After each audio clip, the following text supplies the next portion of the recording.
Inteligência multifocal. Expandir o mundo das ideias sobre a mente humana, a construção de pensamentos e a formação de pensadores. Quando realizamos essa jornada intelectual, nunca mais somos os mesmos, pois repensamos nossas posturas intelectuais, verdades e paradigmas, de acordo com a bagagem adquirida. Adquirimos maior capacidade para entender o homem, sob todas as perspectivas humanas existentes. Nossa visão sobre os direitos humanos sofre uma revolução intelectual, pois começamos a compreender e a apreciar a teoria da igualdade a partir da construção da inteligência. Percebemos a mesma dignidade intelectual em todos nós. Mesmo quem vive em dramática miséria, por exemplo, possui a mesma complexidade nos processos de construção da inteligência do que os intelectuais mais brilhantes das universidades. Há um mundo a ser descoberto nos bastidores da mente humana. Um mundo rico, sofisticado e interessante. Um mundo além da massificação da cultura, do consumismo, da cotação do dólar, da tecnologia, da moda, do estereótipo da estética. Procurar conhecer este mundo é uma aventura indescritível. E serão nos próximos 12 minutos que vamos nos debruçar sobre a aventura que é entender um pouco mais da mente humana e suas contradições.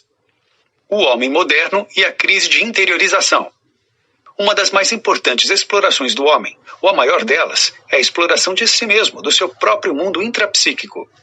Aprender a se interiorizar, a criar raízes mais profundas dentro de si mesmo, a explorar a história intrapsíquica arquivada na memória, a questionar os paradigmas socioculturais, a trabalhar com maturidade as dores, perdas e frustrações psicossociais, aprender a desenvolver consciência crítica, a conhecer os processos básicos que constroem os pensamentos e que constituem a consciência existencial, são direitos fundamentais do homem. Porém, frequentemente, esses direitos são exercidos com superficialidade na trajetória da vida humana. Um dos principais motivos do aborto desses direitos é que o homem moderno tem vivido uma dramática crise de interiorização. O ser humano, como complexo ser pensante, é um exímio explorador.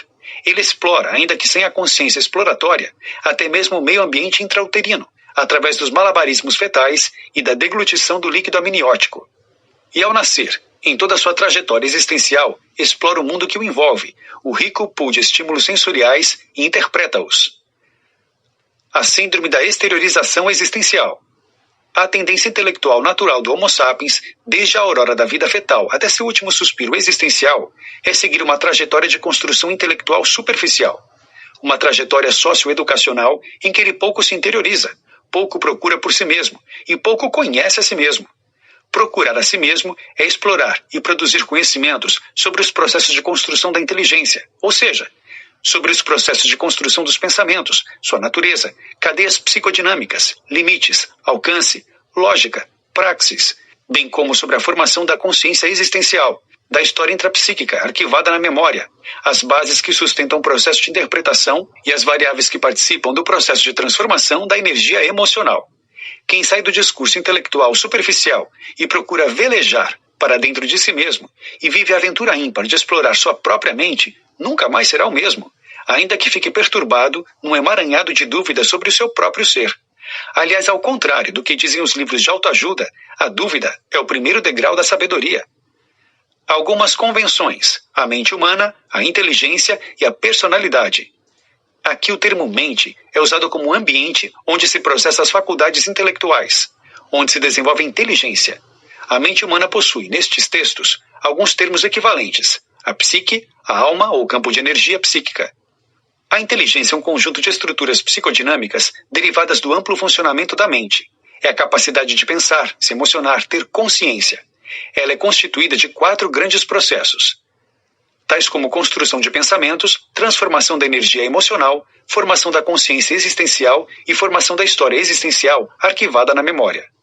Aqui há certa relação entre os termos inteligência e personalidade, já que seus processos de construção da primeira estão em atividade o tempo todo. Eles não param de evoluir, mas sua evolução tende a diminuir na vida adulta.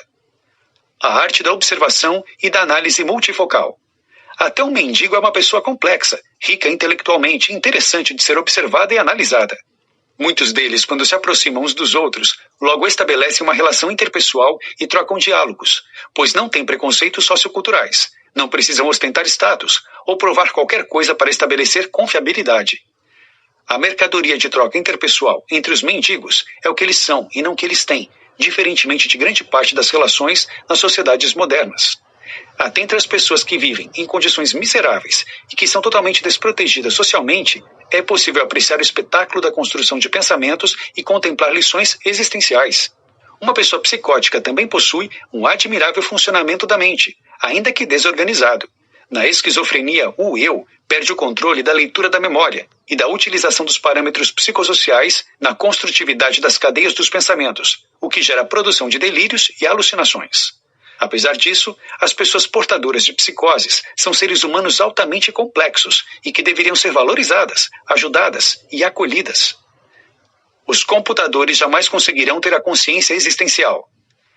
A maioria dos seres humanos elogia as maravilhas da tecnologia, mas não conseguem se encantar com o espetáculo da construção de pensamentos que corre na psique humana.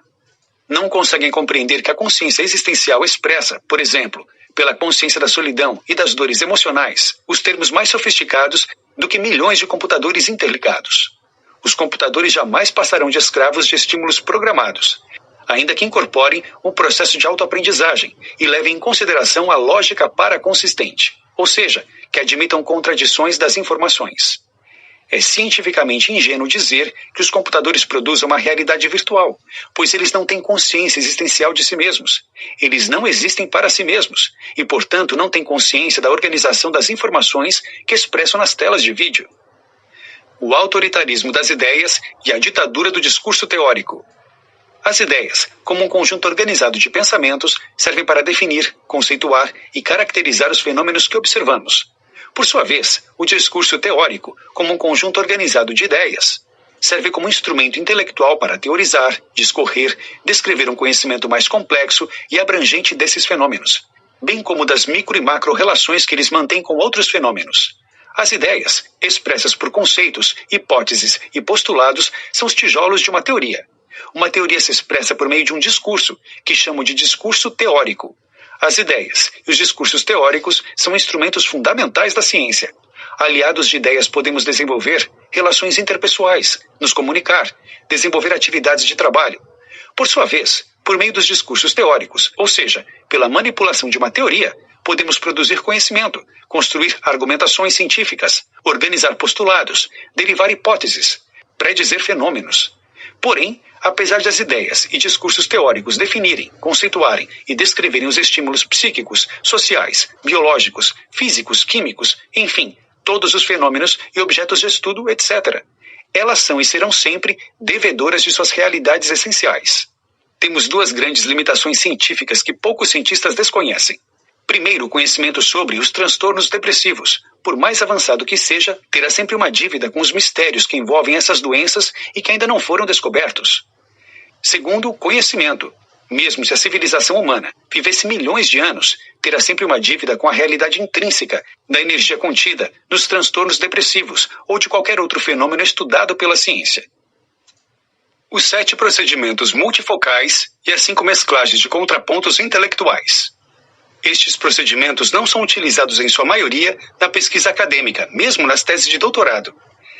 Os grandes teóricos da psicologia também não os utilizaram na produção de suas teorias, o que gerou um grande prejuízo para esta ciência. Os procedimentos utilizados na pesquisa acadêmica normalmente são bem conhecidos no mundo todo, tais como seletividade de dados, análise de dados, levantamento bibliográfico, uso de uma teoria como suporte da interpretação.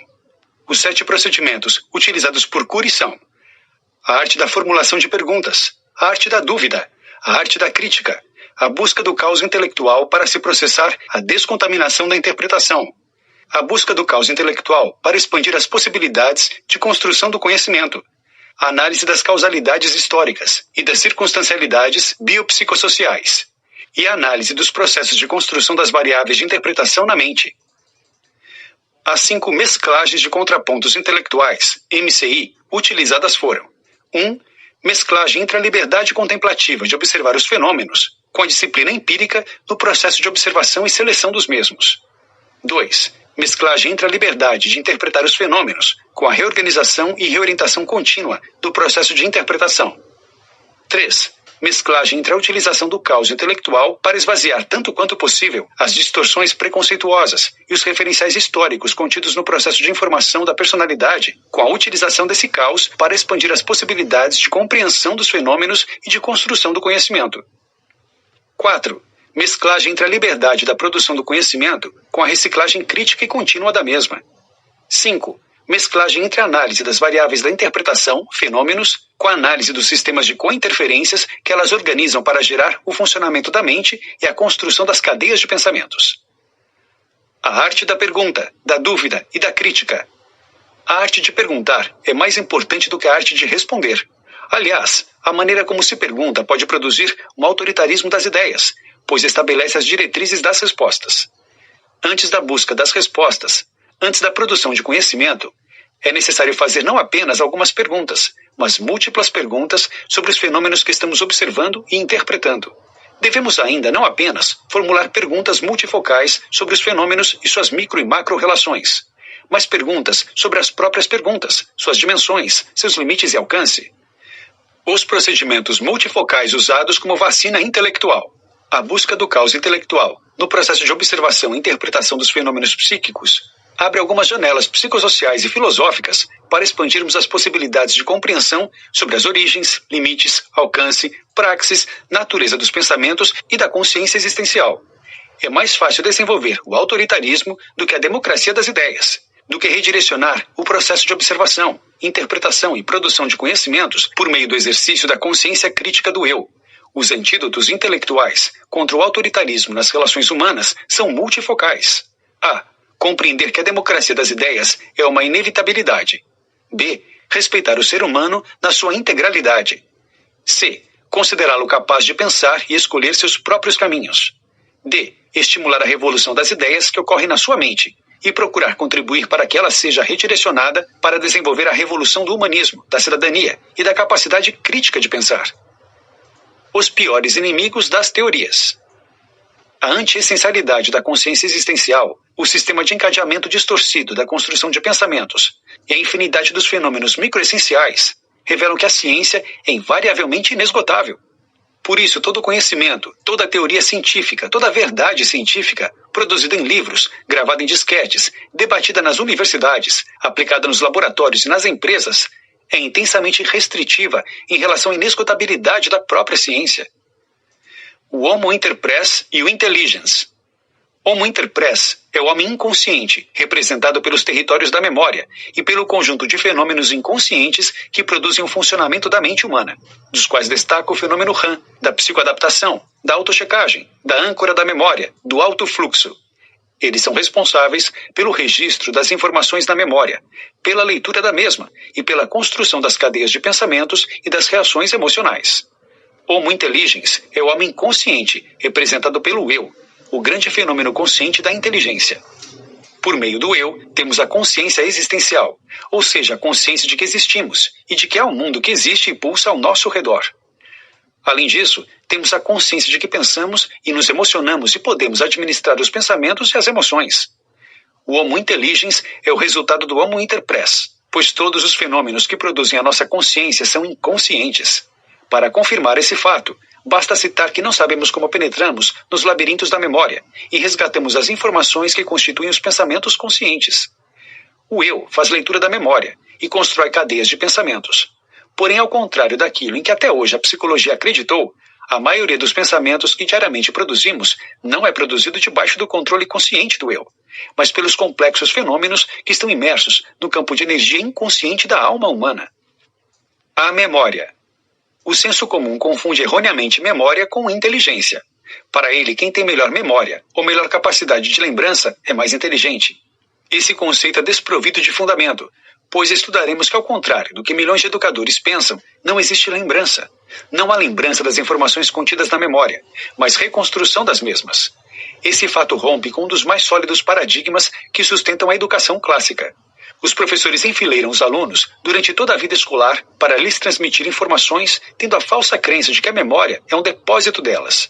Todavia, a memória simplesmente não tem essa função. A memória existencial e a memória de uso contínuo, formando a história intrapsíquica. Existem dois tipos de memória: a memória existencial, ME, e a memória de uso contínuo, MUC. Essas duas memórias formam a totalidade da história intrapsíquica de um ser humano, contendo, portanto, todos os segredos de sua vida.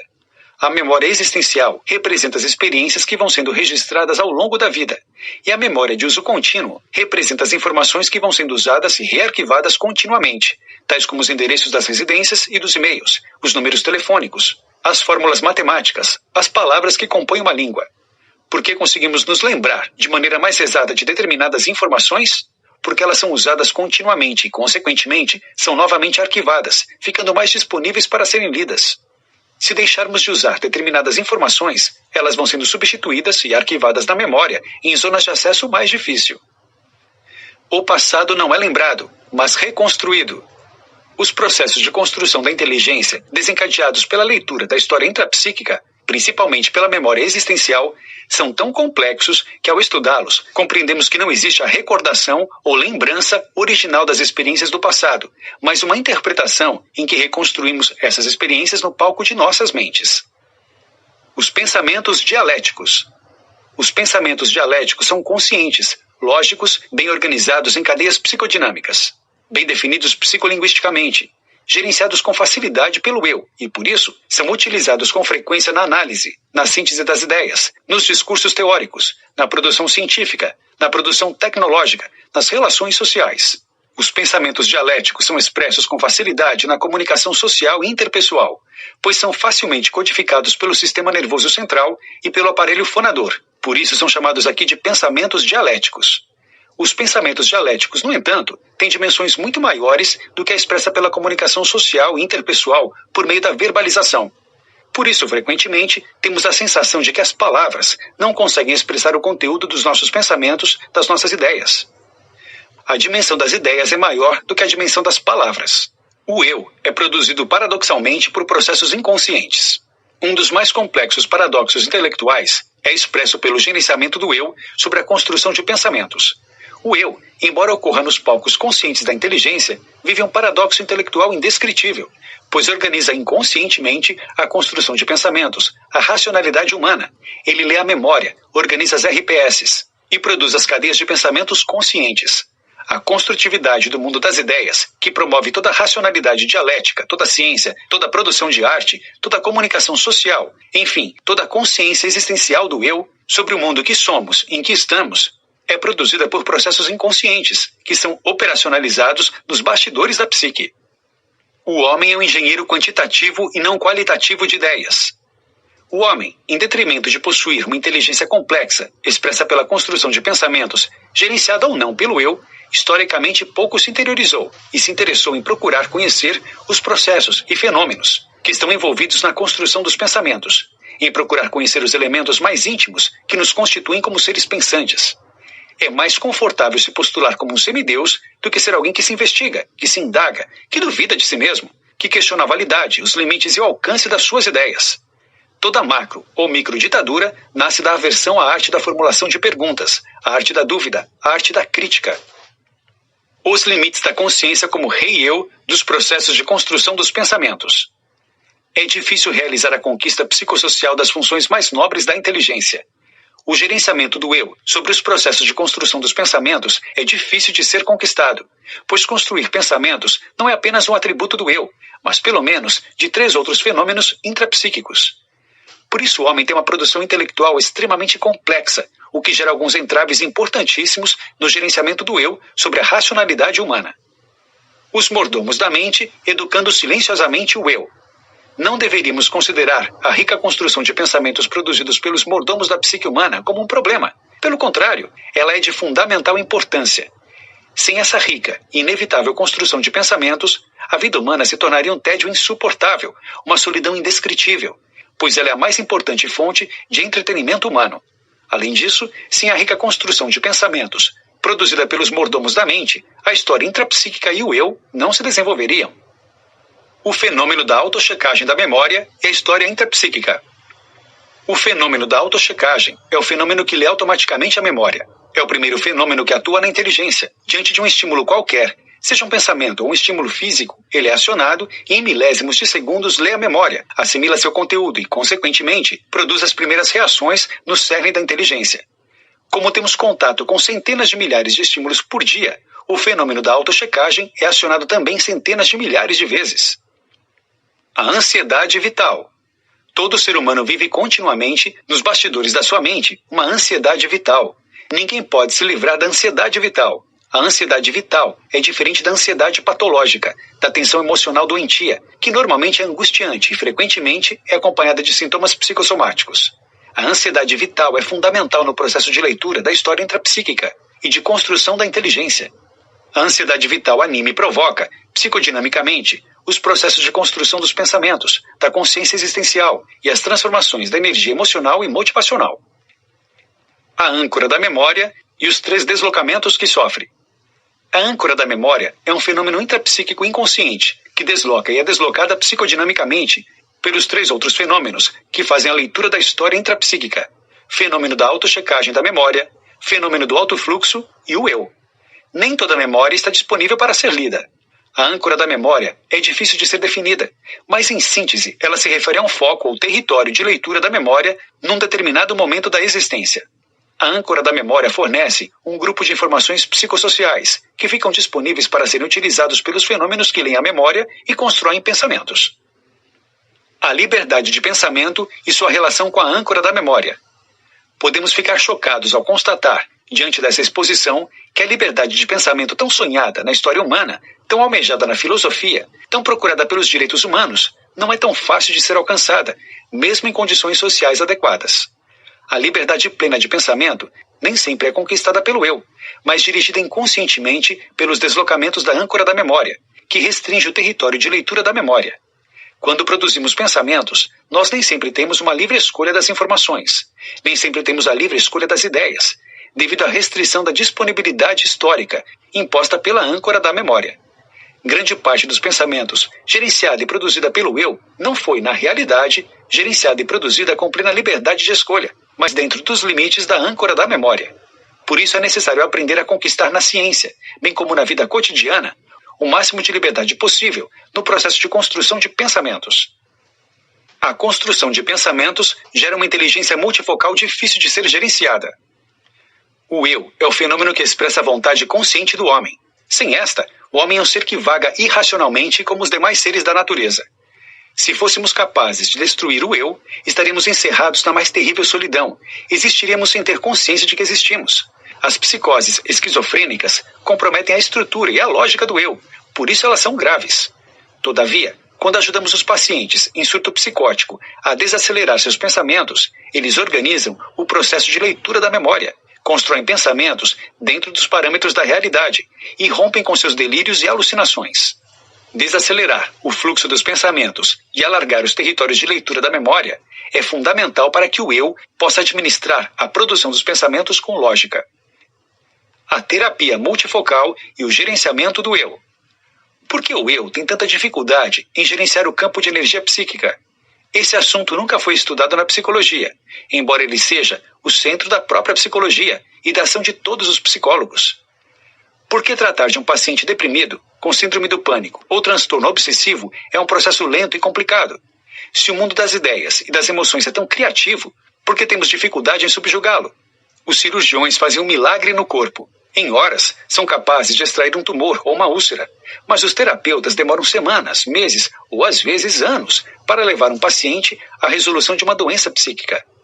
Há muitas causas que explicam os entraves do gerenciamento do funcionamento da mente. E uma delas é que a produção de pensamentos é multifocal, ou seja, produzida por múltiplos fenômenos. Todavia, a principal causa é que o instrumento usado pelo eu para intervir no mundo psíquico é virtual. Trata-se do pensamento dialético. Construção multifocal de pensamentos. A TMC, Teoria Multifocal do Conhecimento, é uma teoria que constitui-se de um conjunto de teorias que se interrelacionam. A teoria da construção dos pensamentos, a teoria da interpretação, a teoria crítica do conhecimento, lógica, a teoria da transformação da energia psíquica, a teoria da formação e utilização da história intrapsíquica arquivada na memória, a teoria da formação da personalidade, a teoria da construção das relações interpessoais, etc. Assim, a abordagem da inteligência expressa neste livro é apenas parte da teoria multifocal do conhecimento. Esta teoria não procura anular as demais teorias. Pelo contrário, como ela investiga a inteligência a partir dos fenômenos e variáveis universais que estão na base da produção dos pensamentos, pode contribuir para explicá-las, revisá-las e abrir novas avenidas de pesquisa para elas. A teoria multifocal do conhecimento pode contribuir muito com a teoria psicanalítica, junguiana, cognitiva e outras. A cidadania da ciência, a necessidade da formação de pensadores.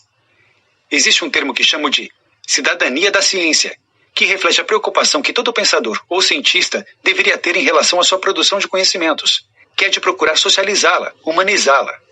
Cidadania da ciência é, portanto, a humanização da teoria, que se expressa por meio de procurar torná-la assimilável, aplicável e, portanto, psicossocialmente útil.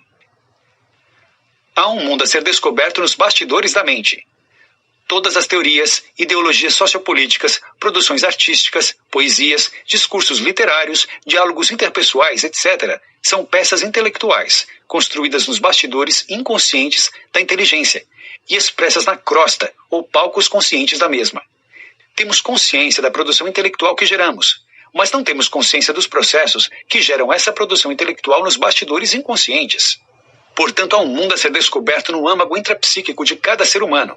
Um mundo que possui fenômenos tão complexos e sofisticados que são capazes de organizar as ideias, produzir as análises, confeccionar os paradigmas socioculturais, formatar os discursos teóricos das ciências, produzir os pensamentos antecipatórios, resgatar as experiências passadas, construir a consciência existencial do mundo que somos e em que estamos, transformar a energia emocional e motivacional, etc. Um mundo contido nos bastidores inconscientes da mente, psique ou alma humana. A ciência e as sociedades precisam de pensadores humanistas. A produção de cadeias de pensamentos, o registro dessas cadeias, a leitura e a utilização desse registro na construção de novas cadeias de pensamentos resultam na promoção do fluxo contínuo de ideias e na formação da inteligência. Por meio da inteligência, o homem sai da condição de animal não pensante para ser um misterioso ser que pensa e tem consciência disso. É possível extrair dos processos que constroem a inteligência múltiplas consequências psicológicas, filosóficas, sociológicas, educacionais, etc. Conhecer e expandir o mundo das ideias sobre o universo intrapsíquico é viver uma poesia intelectual. Quando compreendemos onde nasce a inteligência, expandimos o mundo das ideias. É um fato que o mundo das ideias se expande quando estudamos com crítica, desafio e aventura as ciências naturais. Porém, ele se expande muito mais e forma pensadores quando nos interiorizamos e estudamos as origens do próprio mundo das ideias, a construção da própria inteligência. O conhecimento na educação unifocal é transmitido de modo acabado, pronto e sem aventuras, como se tivesse sido produzido por um milagre da mente. A melhor maneira de estancar o debate de ideias e matar a criatividade intelectual é transmitir o conhecimento de maneira fria, pronta e acabada, como se fosse uma verdade sem história, uma verdade inquestionável. Qualquer área das ciências tem identidade e rosto intelectual. Mesmo na literatura, encontramos a história rica dos poetas, dos escritores. Uma síntese das aplicações da inteligência multifocal. A união da psicologia e da filosofia no mesmo corpo teórico me abriu os horizontes do conhecimento sobre a psique humana. Por isso, escrevi diversos textos sobre as consequências psicossociais derivadas da produção de conhecimento, sobre os processos de construção dos pensamentos. Essas consequências não ocorrem apenas na psicologia e na filosofia, mas também na sociologia, no direito, na educação, na sociopolítica. Os textos relativos a essas consequências são extensos e talvez sejam reorganizados em outras publicações. Aqui farei apenas uma síntese deles, lembrando que alguns já foram comentados sucintamente ao longo deste livro. O objetivo principal dessa síntese é o exercício da cidadania da ciência, ou seja, procurar humanizar a teoria, torná-la acessível e aplicável. Notas finais. Alguém é capaz de explicar a mente humana? Em várias obras, o conhecidíssimo psiquiatra e escritor Augusto Cury se debruçou sobre o tema, visando a explicar melhor ao leitor comum sobre o funcionamento dessa engenhoca tão complexa na cabeça de cada um de nós. Em Inteligência Multifocal, ele prova que nosso intelecto não é um sistema binário ou simples, como muitas vezes os especialistas da área dão a entender. É algo muito mais amplo do que isso. A leitura de suas pesquisas sobre a inteligência multifocal são capazes de abrir a mente de qualquer um.